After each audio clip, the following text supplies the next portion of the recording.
Hello, I am Laura D. Pusey, and thank you for joining us for another FactFo interview. I am so proud and so happy to introduce you to my friend and colleague, Wendell Daniel.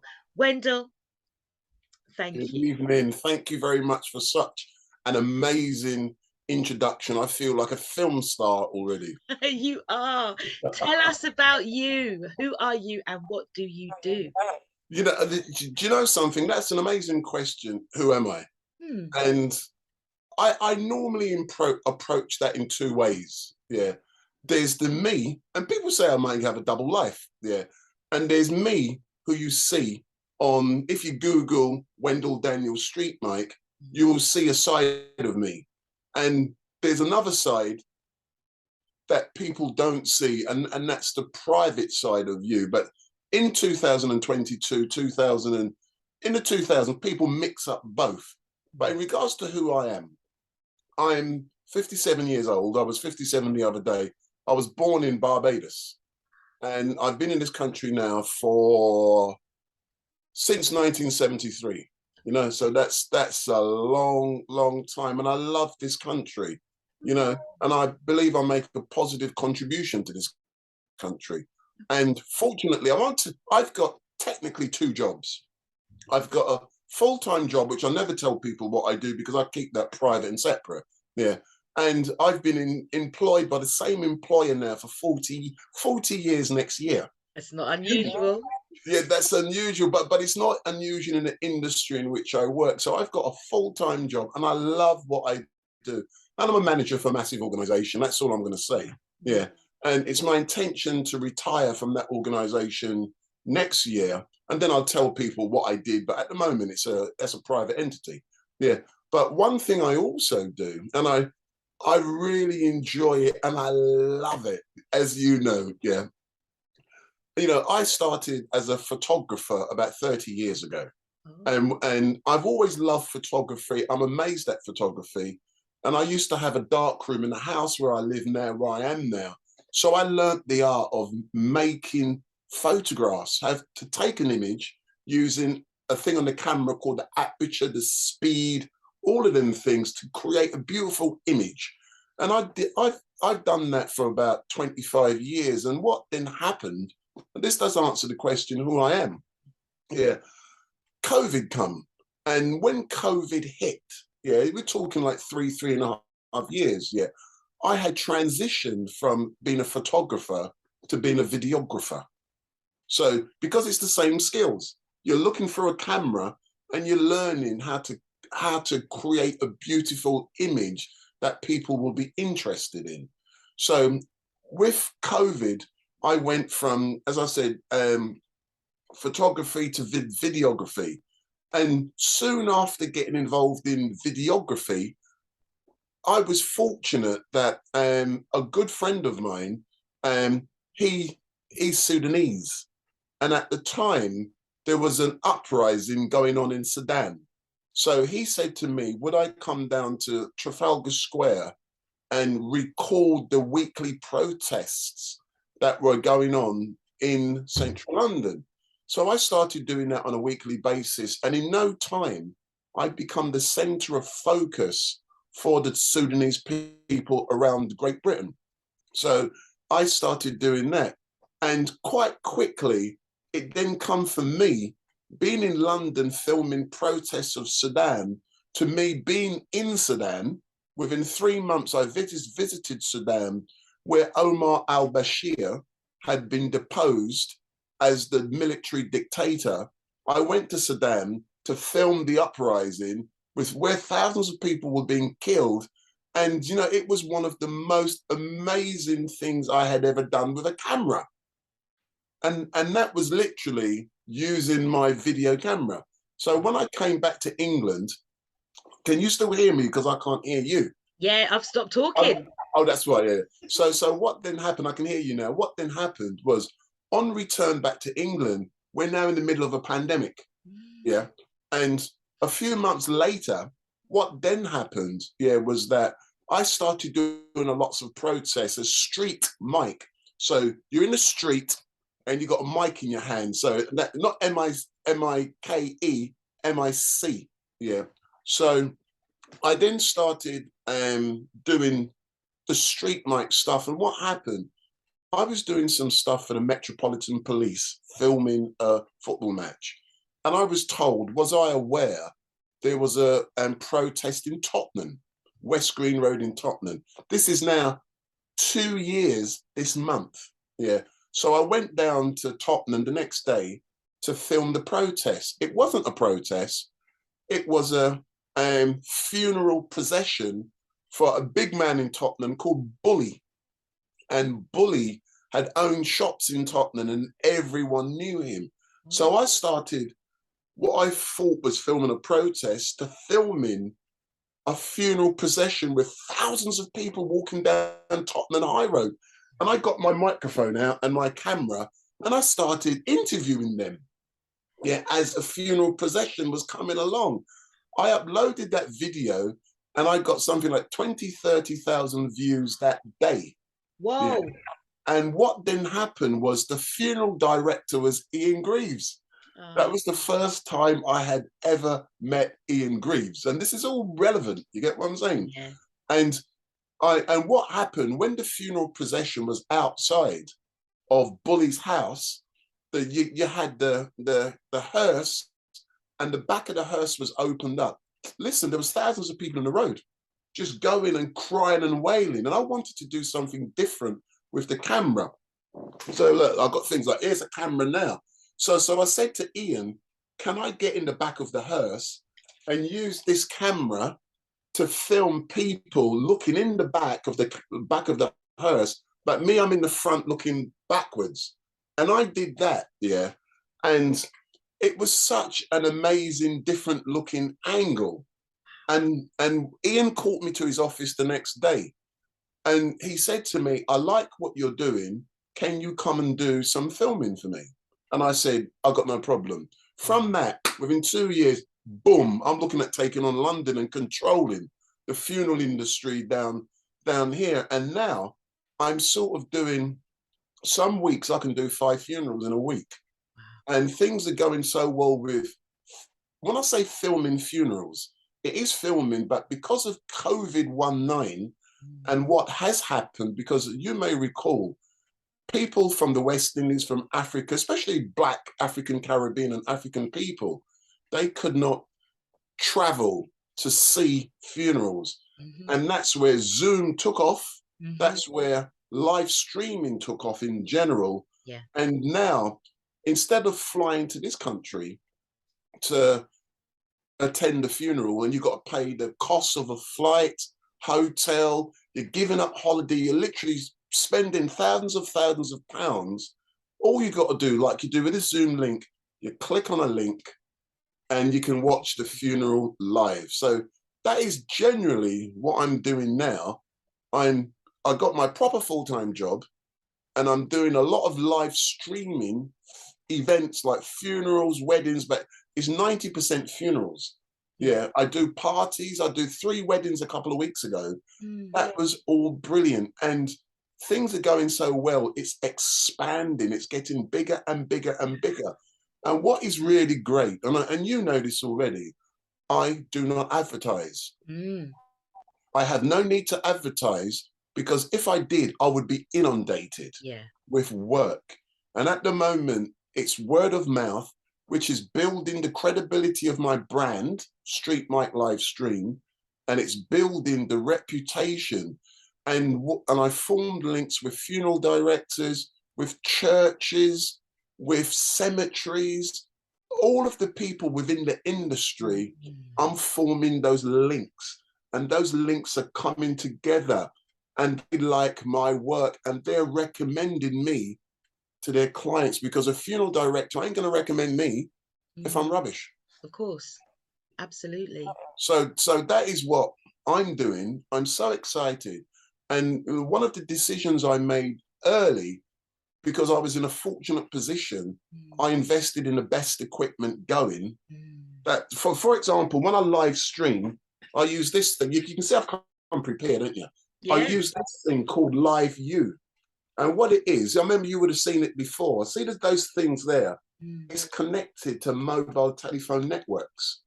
Okay. So at once, and I've also got this one. So when I live stream, I use 3 different mobile phone networks.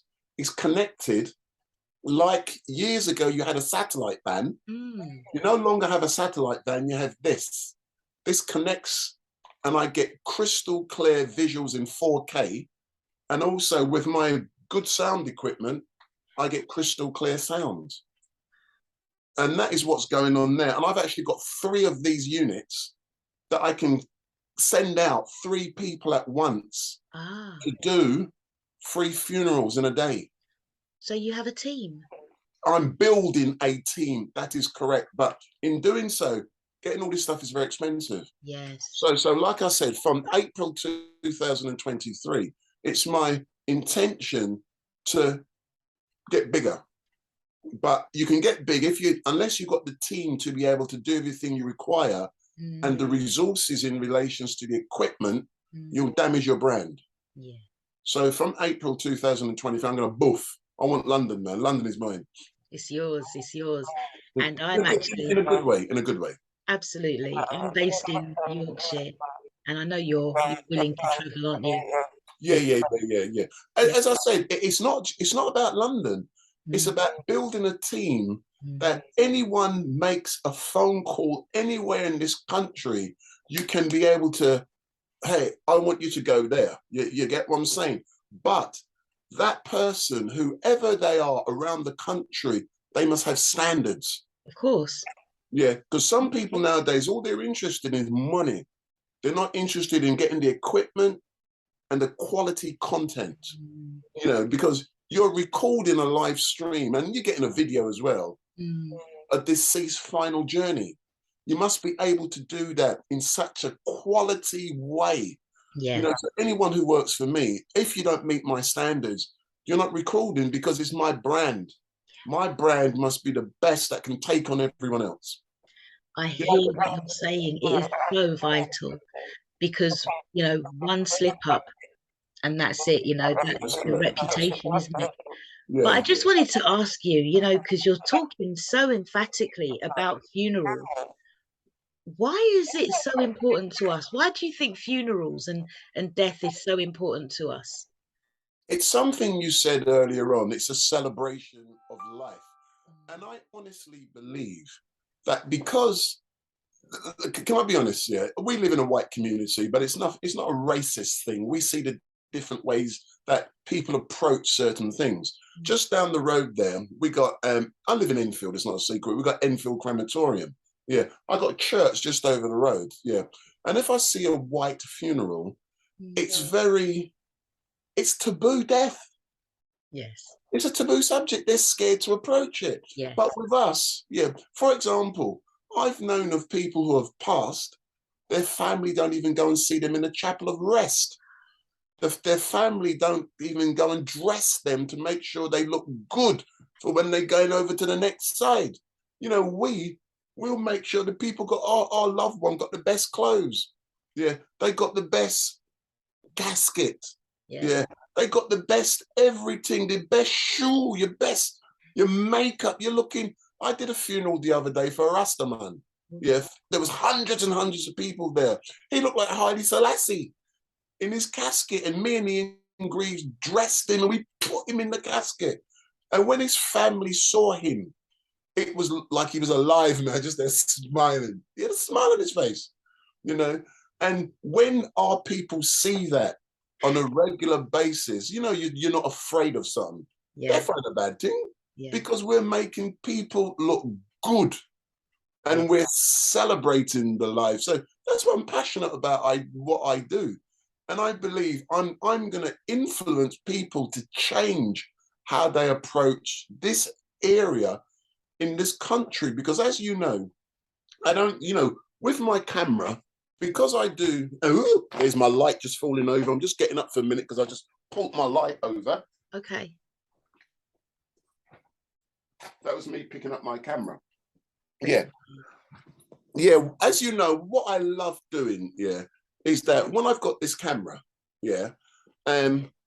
I'm not afraid to interview people. So Mm. when I'm at a funeral, I'm not afraid to have this in my hand and say to a person, tell me your fondest memory of this person.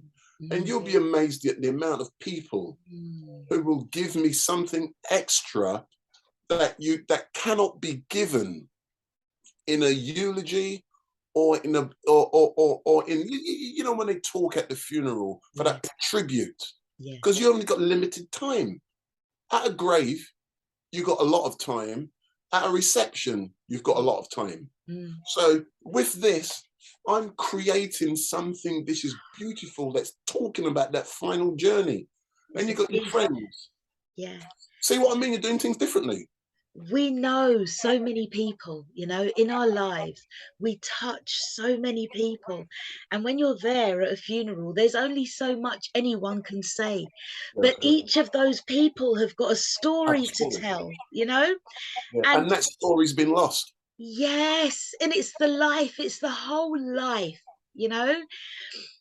That's why our lives are to be honored. And I think this is why I love funerals so much, because we bring color, we bring life, we bring energy through our lives. And when somebody we love dies, we all turn out, Yeah, that's you know? right. That's right. That's right. I did one last week, if I can come in there, last Yeah. Friday. Yeah. And it was a sound man. Yeah. Oh, And they had this thing called a sound van. I don't know if you've ever seen it. Yeah. And listen, it's a big 4x4. It's listen, man, it's a big sound system mobile. And going down the road, this thing is booming 1,000 watts. It's breaking windows, man. And everyone's like, well, go on, you know what I'm saying? yeah, We're celebrating yeah, and yeah. we're doing it differently. But I must admit, yeah, a lot of it's for show, though. Why, look at me. Look what I can do. Yeah, yeah, Yeah. yeah, yeah. It's a performance though, The isn't it? performance. I remember I was at a funeral once and it was conducted by a white company. And I just spoke to one of the operatives, and I just said to him, do you get many black funerals? And he's like, oh, yeah, they're the best. See? And I was like, yeah, damn right, they're the best. See? That is so great. And for me also, it is so great when you're at the grave, for example, and when the family, yeah, in COVID times, each cemetery you go through interpret rules differently. So some graves you can pick up your shovel Yeah, and you can backfill. yeah, Man's picking up shovel and man is singing, and yes, you got the family, you got brothers and sisters, you got women, and everyone is singing and everyone is joyful. yes. And when I go to like the events from this country, the white funerals, I've never seen that. No, I've never no. seen that. Yeah. I But remember when I remember my dad had a friend in the pub, a white guy, an Irish guy, mm, and so everybody from the pub went, and it yeah, was a black pub, and he said, they were all standing round the grave, and he was in the grave, and they all just started drifting off, and he said, "Where are you going?" So all the black brothers, all the men, they just all picked up a shovel, and they were that's right. like, "We're sending him off in style. This is how Yeah, we that's do it." right. That's And the right. family were just so grateful. They hadn't seen anything like that, and they got involved as well. We're just different, but we're so beautiful. And you know what I would add on there, one thing I also love, yeah. Mm. And I'm gonna put out a video. I've already made a short video and I call it old fashioned grave songs. Yeah. Ay, ay, ay. Like when you're there, yeah, and when the brothers and sisters are there singing sweet.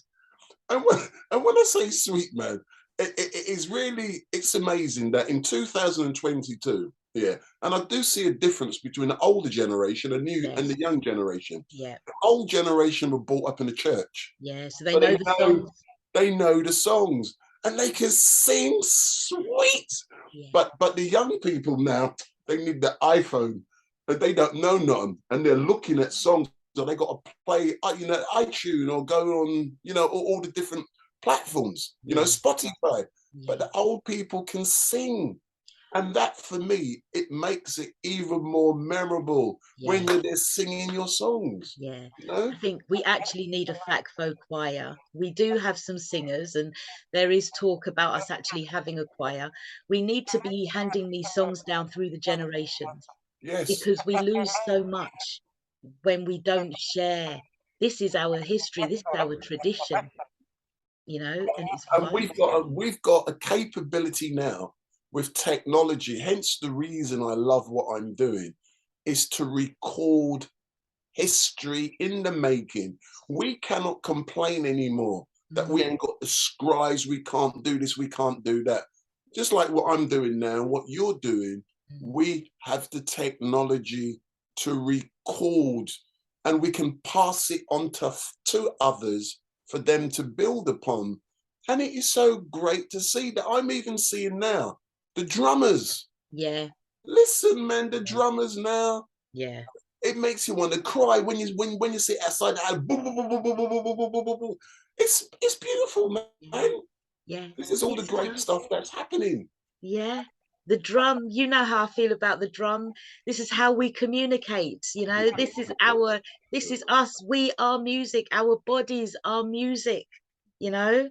And when that drum licks, feel it, you know You it. feel it, man. And you know something, yeah? I remember, I'll give you a prime example of the drum. Last year, you remember the issue with Child Q, and Child Q was the young girl. Yeah, this is not about death, it's about something else, but it's about the drums and the importance, yeah.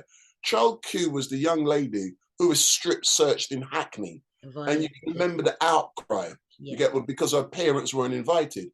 There was a big protest down at front side of Hackney Town Hall, and we saw the importance of the drums. And when those drums were beating, I saw what it did to the crowd and how it got the crowd going. We Mm, saw the same with the drums with Sasha Johnson when you yeah. went down to Denmark Hill, when they're Beautiful. there drumming and drumming and drumming. Just Those raise the traditions, vibration. listen, man, those traditions are coming back, and there's a lot of people out there doing it now. So there's great times ahead for Yeah. the industry, but we as people are coming together to keep those traditions going, Yeah. and I believe it's so great. Yeah, I agree with you. And we are at literally, we are preserving history. We're bringing it to life, and we're giving it to the future generations. And it's a beautiful gift to pass on. It Yeah, really is. and not only do I believe and I concur with what you're saying, we're maintaining that history, but Mm, we're also in a position to be able to create history. And when I say agree. create history, because you're technically in the lead, if that's the right word, you are doing things, and you're doing things that others can build upon. Yes. So when I say I want to interview people at graves, Yeah. that does not happen. So I'm setting the standards, hopefully, that others would follow Have to. and you'll create for the future. And we've recorded it. It was us who did it first, mate, not you. You know what I'm saying? So no, it's great. I agree with you as well, when it comes to tradition and ritual and, how we do what we do, culture, identity. Mm, A lot of that was stripped from us. All of it mm, was stripped from us. Our yeah, language, our true religion, mm, our true ways of expressing ourselves, and, a lot of our ancient history, because we are the first people on earth. And so, with this recreation of self, I mm. feel that even though a lot of that stuff was stripped away, it's in our DNA. It's in It's our carried DNA. Yeah, down, yeah, yeah, and it's coming to the fore now, yeah, and we can't stop it. yeah. Wouldn't want And to. and it's amazing. It's amazing you say that. The amount of black organisations I'm now seeing that are bringing these traditions back, and because yes, we've got the social media, we've got Telegram, we've got this and we've got that. There are so many groups who are doing their things and bringing it back where it was dying. Yes, it was. It's now coming back. But you know what we need to make sure is that in bringing it back, you have to update it and modernize it to make Mm, it more reflective of 2022 and 2023. With mm, social media, and I've got issues about social media, but put that to one side. You know, that is one way of maintaining, promoting, yeah, and bringing people on board. Yeah. And it's so, just like what you're doing now, what I'm doing. Yeah. You start small, and it takes time to build your reputation and credibility, and Mm. then people come on board. Yeah. You And I know? love what you're saying, about investing in yourself, because Yeah. you've invested, you've brought those really expensive cameras and all Mm. the technology that goes with it.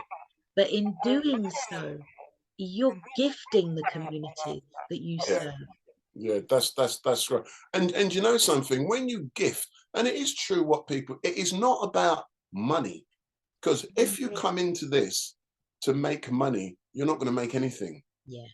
Yeah, I'm in a fortunate position because I've worked with this for so long. Get to a stage in your age where you have disposable and Mm. you can invest in quality stuff. Mm. But you invest in it to make brilliant stuff, not to make money.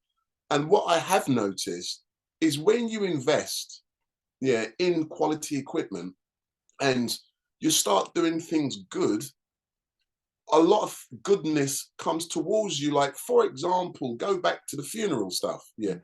If you recall, I think I've said it to you, what I normally do. Say, for instance, a church makes a recommendation towards me for one of their parishioners. Yeah. Mm. I would say to that minister, if you do make the recommendation that's successful, whatever I charge that client, I will donate 20% to the church. Lovely. And I do. If a funeral director makes a recommendation to me, I donate 20%. So it's not about me just making. Mm. It's they're making something for themselves as well. Mm. And it's their motivation to recommend to me. Yeah. And because of that, and you do get more and more. Listen, I get so much work because of it. Yeah. And also what is important, quite often, I've got a church just down the road here, Edmonton, Mm. Church Street, Edmonton. And the minister has called me on a number of occasions. Can I do this? This family, haven't got much money. And I Mm. say, listen, man, I'm fortunate. I'll do it for nothing. Yeah, and I've done charity events. Yeah, and I haven't charged. How can I be charging the church? Do you get what I'm saying? Yeah. So, when they know, because I know if I give them back something, I will get other people and they'll make recommendations. So I make. So Yeah. I would lose initially Yeah. But it comes. and I'll give my time. But this guy's reliable. He's got quality stuff. He Yeah. will do this. And they'll talk my business for me. Yes. So it And works. and that's so simple. It's so little, but it's so big. And what I'm finding is that where there's a lot of fear, Mm, there's a lot of fear out there that, oh, I'm not going to do this for you, or I'm not going to do it for free, or, what do you think I am? Do you think I'm just here? And it's like, we know that everybody has bills. We know that yeah. times are tough, but working together, we can overcome that. And if you can get over that fear and do what you can for somebody who may appear to have a little, everybody knows somebody. And when Yeah. it comes to death, we're all gonna die. We're all gonna die. And you know something, yeah. I did a funeral a couple of days ago. Yeah, it was an African funeral. Hmm. Yeah, and it was the first time I had seen a funeral like this. Yeah, I've done Greek weddings, photographed Greek wedding when they pin money on the bride and the Yeah, groom. yeah, yeah. But yesterday, so 2 days ago, was the first time I saw, yeah, a funeral where they were pinning money to the deceased's husband. I've never seen that before, and I never knew it had been. The funeral had cost a lot of money, so the way people gave back to the family was making donations. Listen, there was thousands there. I've never seen nothing like it before. I don't. And it seriously, I have never seen it. There were, everyone's dancing, and the old man, he was 92 years old. He was dancing, but he was loving all the money in it. You get what I'm saying? Like £10, £20, £50. I'd be dancing too. And he was dancing. But when we come together, like back home, yeah, if man die, yeah, people know that they don't have much. Mm. And then what they do, the community, the village, Comes they together. contribute and they make it happen. But there is a downside of doing that, and I'm gonna address the opposite. When some people know that others will contribute, they make sure they waste what they've got now because they know someone else is going to pick up the bill. If you get what I'm saying, I don't agree with that principle, but in helping people, yes. Do you get what I'm saying? If you know, I do. It's like going to the funeral and taking your Tupperware container with you, isn't which I do all the time, innit? it? And I'm sure you're not the only one. But there are, professional mourners. There are those that they won't miss a funeral. They know they're going to get Food and fed. free drink. Yeah. And as a filmmaker, some of the people, I learned this one from Ian. Listen, man, I take my Tupperware thing in my bag with my tripod. When I want my food, my rice, my chicken, my fish. And it's quality. Quality, man. Yeah, you get what I'm saying? So Yeah. it is really so brilliant what is going on. Yeah. And, like what I do, I'm one of a few. There isn't a lot of people doing what I'm doing. No. You are unique. And so therefore, what I do, I'm in a niche market. Wow. I'm laughing. You are in niche on top of niche, Yes. StreetMic and death. It's I don't know, magic. Absolute magic. Yeah. And you know the weird thing, and this is the strange bit, earlier on we spoke about social media. And I said I got issues with social media specifically to do with this. Yeah. If you Googled StreetMic live stream, you will not really find anything with me to do with funerals. Have you noticed that? Yes. There is a reason for that. Yeah, please explain. Yeah. And some people don't get it, but many people do. Yeah. I'm trying to maintain a tradition. That tradition is being challenged by social media. The tradition is funerals are private events. And what I mean by that, for example, the unique selling point, when a client rings me, I get calls every day. Yeah. I would argue 95% of calls I make, I strike a deal with them, with the client, I'm being honest. Yeah. The reason why I do is for the quality of the product which I'm selling a client. But the clincher, the unique selling point is when I say to that client, this live stream will not be on social media. It will not be on YouTube. It will not be on TikTok. It will not be on Facebook. And I do it privately. The only persons who can see your grief is you and who you send the link to. Hence the reason, when I tell people about what I do, one client rang me up a couple of weeks ago and he goes to me, "You're very political, aren't you?" I goes like, "Why?" He goes, "I'm looking for your stuff, but all I can find is the politics. I can't find no funerals." And I said, yes, once I explained why, that struck the deal. Because he liked the fact that I do not put funerals on social media. And for me, that is so important. Young people do not understand that, but that will eventually change in 10, 15 years' time. The reason why, and I can explain why I can do that. The people at the moment who are paying for funerals are more older people, the older generation. The older generation don't want their business on social media. You see the difference? But the young people now, they've grown up with social media. They want everything on social media.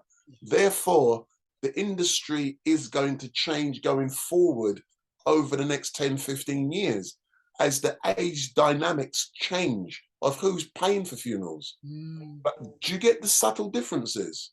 Hence the reason I say I am not putting it on because if I put it on social media, the audience who's paying for my product won't want me. And also people put it on social media because social media is free. I put it on Vimeo because I got to pay for it to host it privately. But the client has full control over who watches. And that is the unique selling point. So that's why you can't find anything on, you find all my political stuff. Hundreds of it. Not, but so, we talk about these two sides of me. There's that private side and Mm-hmm. there's the public side. Yeah. And it's hard keeping that distance. That's why I had no need to advertise. Yeah. If I advertise what I did, I will be inundated Yeah. with calls, and I'm not in a position to be able to fulfill that. Okay. There are so many questions that I want to ask you based on what you've just said. On then. So much. I'm going to rewind and go to what you were saying about the African funeral. Yeah. And I think just, the preservation of culture, ritual, and tradition Mm. being kept sacred. I think that's what Mm. you're doing. Yes. It's an education for our future generations. And I just think that's just so amazing. What I want to do is I want to ask you, who is a funeral for? Do you know something? That is a beautiful question, and I'm going to be honest. The funeral isn't for the deceased. It is not for the deceased. The funeral is for the living. I see it. I never understood that until I entered what I'm doing now. The person who's passed know nothing about what's happening. It's for the people who are alive now. And we are doing something to make them feel great about moving forward, about carrying on that legacy of the person who has passed. And they want to do it in the best format possible. And they want to show the deceased in a brilliant way, but it is for the living. It's not for the dead. I don't know if I've answered that correctly, but it's not for the dead person. Yeah. It's not you're gonna fling that dead person away and don't worry about them. No, it's for you. You want to show people, like, when you pass, this is what will happen, the religious aspect and this, that, and the other. Mm. And if you live your life good, this is the legacy. And just like, if you remember when you went with me to St. Michael's, the church in Wembley, and you got the minister, the Rasta man. Well, he ain't a Rasta, but he's got the Yeah. hairstyle. That's one thing he always talks about. This is for the living. Yeah. We're sending our brothers or sisters or mum or dads off, but it's for us. They can't hear what we are doing, or they can't see what we're doing, but it's for us, and we need to make ourselves feel good. Mm. So it's for us. Mm. That's why I said earlier on, a lot of it's for some people do go overboard. Look at what I got. Like, look at what I can do. I can spend all of this and spend all of that. And it's clear it's for them, showing to their friends. Yeah. But it's for the living. Yeah. Yeah. Is that a good answer? I think that was just beautiful. Absolutely. And it's truthful. Yep. Yep. Why are our funerals such a, I don't know, I want to ask what is it that makes them such a spectacular event? Specifically I'll draw a comparison between black funerals and white funerals, but I'm not doing it for racial reasons. I'm just saying the cultural differences. Mm. Yeah. Celebrating life. We are celebrating it, and we love it, and we're used to it. And we want to talk good about that person who has died. We want to show that person in a good light. We want to go along to the funeral and smile and laugh and tell jokes. You get what I'm saying? Yeah. I did a funeral at St. Michael's, when I call it the best eulogy ever told. When listen, the man was cracking joke about the person who had died. Yeah. It wasn't they were telling bad stories and they're all crying and it wasn't like that. It was the exact opposite, man. Yeah. We do it differently. Yeah. And it is the cultural difference where it's not a taboo subject. We've got to break down those barriers of this industry being taboo. Mm. It's going to take a long time. You can't do it overnight.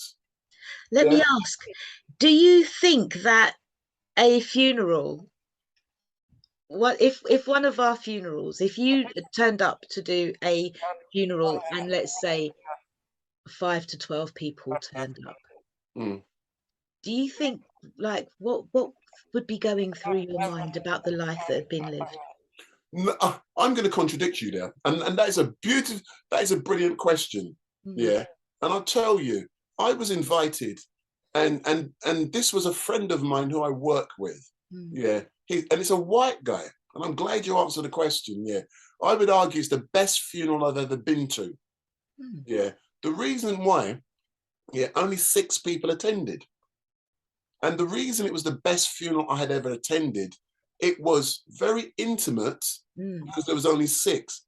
But the unique difference being the minister, who was like yourself, a celebrant, it was his dad he was conducting a funeral for. So you get it. So the question, I understand the question, I answer it in a different way. But that funeral, I still argue to this day, because it was small, Mm. it was intimate, yeah, but because it was the person's own son talking about his dad, Mm. it was personal and Mm. it was beautiful and it was brilliant. But in general, yeah, you can't compare a funeral with thousands and hundreds of people with a funeral with only a few people there. There's many different reasons why that may happen. For example, I did a funeral a few weeks ago in Brixton where there was a black on black killing. Yeah, yeah. And the deceased was a murder victim. Yeah, there was a lot of people there. There was hundreds there, and that person was young. Yeah, so when a young dies, yeah, naturally you have many more people there. Yeah, because they've got lots more friends with social media and all that stuff. Yeah, a lot more people come along. Mm. When it's an old person, say someone in their 80s and 90s, they may not have a lot of members of their family and friends, or they may have lived in a home or something. They may not have as many people there. So to answer your question of what I think, I have no views on the issue. Mm. Yeah. But what is important for me is what people say once they're there. The memory, all of those great things they've spoken about, the life that person has lived. Yeah. That is what I take out from being there. And it's not about the numbers. Some people are fixated with numbers. Yeah. Because there's 1,000 people there, they'll do it. Nah, no. It's about what is said and how, not only what's said, how it's all done. Mm-hmm. Like Ian says, he'll give them a state funeral. So when they arrived, how beautiful it's all dressed up. Yeah, what the people do. And I did a funeral in Brixton 2 months ago, but the family wanted it. I had to film it in such a way you couldn't see it was an empty church. And Ah. there was about 30 people there. In a big church that can hold hundreds, that's Mm. like, it's empty. You get what I'm saying? So I had to film it in such a way which you couldn't see that. I had no views, but when they tell you their story, you can understand why there's not a lot of people there. Mm. But it's what the family and friends speak about the person, the life they live, their dreams and their aspirations, and the great things they did. That's what's important. Yeah. And But, that's where, sorry to interrupt you, but that's where your skill comes in, doesn't it? yeah. Because you have to zero in. And in doing so, you're bringing it all together as well. Yeah, that's correct. That's correct. That's correct. And being able to zero in and sense and feel what is going on. Sometimes, for example, yeah, there may not be a lot of people there because there's family issues, rifts. Conflict. Listen, man, we see all them kind of things, Yeah. You know what I mean? And you suss on, but sometimes you see it where I've been to a funeral where the family were millionaires. So it was a very expensive funeral where the hearse was a Rolls Royce. But also, yeah, you had family from this side who were very wealthy and family from that side who was very poor. And you see the rift there. You get what I'm saying? But that's exactly the same thing, yeah, about numbers. So the rich ones, there was only a few of them there. Mm. The poor ones, there's ram. Yeah. That's a lifestyle thing, but I take no sides. I speak to both of them because they all have a different point of view. Equal. Yeah. Yeah, I want to go back to what you said about the man who did his father's funeral. yeah, yeah. I think that we should be doing our own funerals.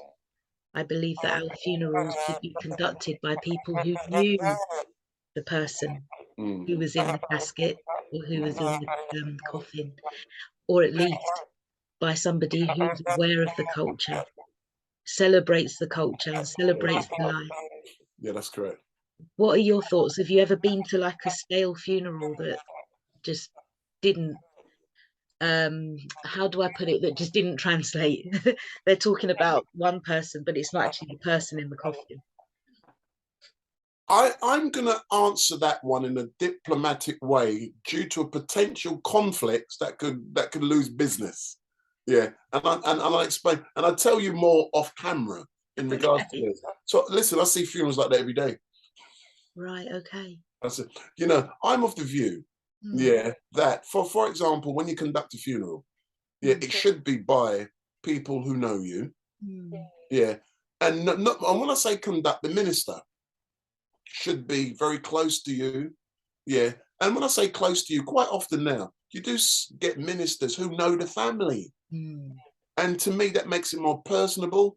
I did another one the other day at St. Michael in Wembley, where Stuart, the minister there, knew the deceased.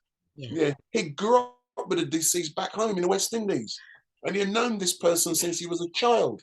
So he was able to tell these personal stories. It makes the difference. It makes the difference. And sometimes, yeah, with some denominations, yeah, when they do speak, they speak briefly. You can read between the lines. I'm choosing my words carefully. Yeah. Yeah. But then it's a religious, the emphasis is on the religious and the transition from this life to the next. So Hmm. I understand both, and it's not really about the person who's in a coffin. Yeah. It's the religious aspect that they are focused on. You get one. So I get all of that, but I'm of the belief, and what I'm going to say is a bit controversial, that when it comes to the black funerals, it should be done by black funeral directors. Yeah, and I'm being honest when I say that. If it's not, I can understand why.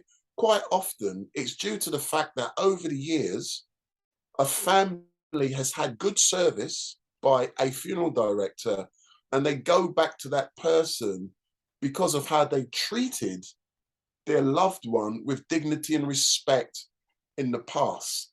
So they come back. So I apply that to funeral directors. I apply it also to ministers and churches. For example, sometimes for example, when I see a black funeral and the coffin or the casket is draped in the flag of Judah, yeah, and you got the drummers, and I see then it goes to a white English church. There's a contradiction there, if you understand where I'm coming from. Yeah, I know. Yeah, I do. I You know, do. those watching must read between the lines. I can understand why, but if you want to maintain that tradition, you're maintaining it, yeah, within your life. But when you go on to the next, when you go on to this final journey, they're not looking for where you can find the minister, the black funeral director, and the people, the drummers, and all of that, those people who can provide you with that next part. But we have to break through that historical bomb that has been built, and I can understand it over the years. For example, I won't say where, but there's many places in London where some great and I work with them, so that's why I said I'm choosing my words carefully. Yeah, where the white funeral directors control black areas. Yeah. And I think that's weird. I really do think that's weird. Up and But down the country. but I can understand historically why that has happened, and it can't be changed overnight. It will take decades to change that. And I Mm. still, I do always find this. Well, hold on, this is why, and it's not racist. It's just weird. Well, it's weird. And I would use this. Hold on, you've got all the traditional outfits, and it's the white funeral director. Yeah. I love what you said there. It's not racist. It's weird. It Yeah, is. But you see, that's why FACFO had to come into, manifestation, because we need to know where our brothers and sisters are up and down oh, the country who are doing this work. that's great. And And there's we so need, many people doing the work. Yeah. But there's also a reluctance to join the directory for some reason as well. It takes to know. You know what it is. I'll give you my opinion. I've yet to join it as such. Well, In no, you're listed. You're listed. but I would argue it's all about reputation and credibility over a period of time. And you do that with time. It may take 5, 10, 20 years, just like I'm building my reputation now. Mm, It takes time. You can't come into this industry and people trust you overnight. mm, It's what you do over a period of time. And the more people you get on board, the better it become. A prime example, I worked with a millionaire down in, this ain't nothing to do with film, just to do with politics, down in Croydon. mm. Yeah. And he started a political party. Yeah. And Sasha Johnson, yeah, if you recall, was it's TTIP taking the initiative party, and the leaders of that, they're multimillionaires because they're housing developers and they got land and all kind of, and they're black guys. You get what I'm saying? Ah, Yeah, they're black people. Yeah.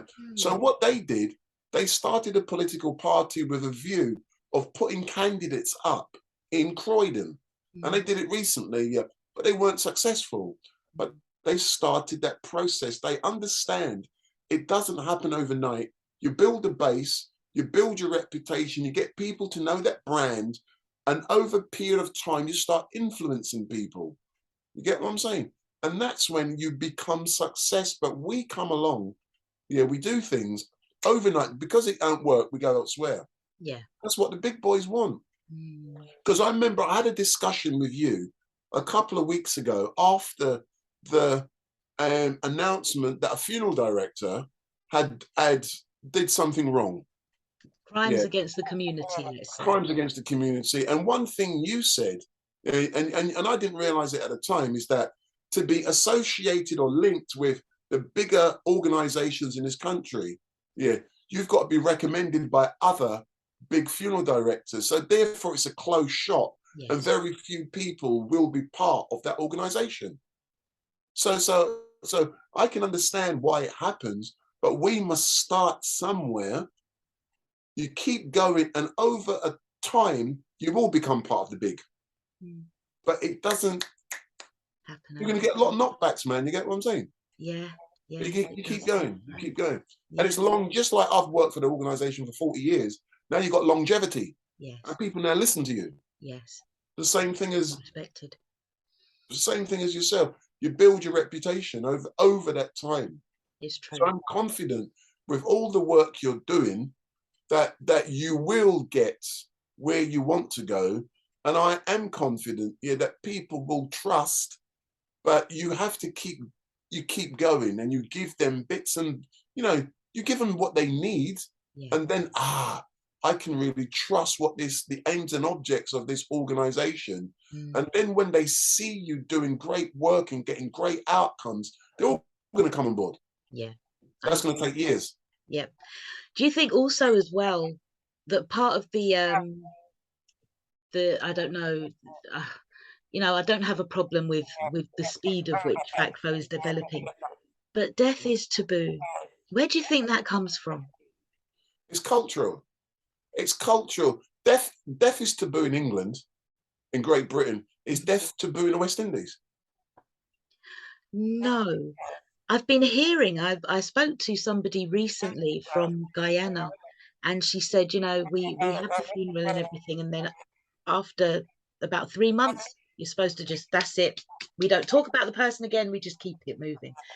I'm finding that as I'm speaking to people from different countries, there are so many different ways in which we express death and Mm, grief. mm. And I'm just loving it. I'm pulling it all together.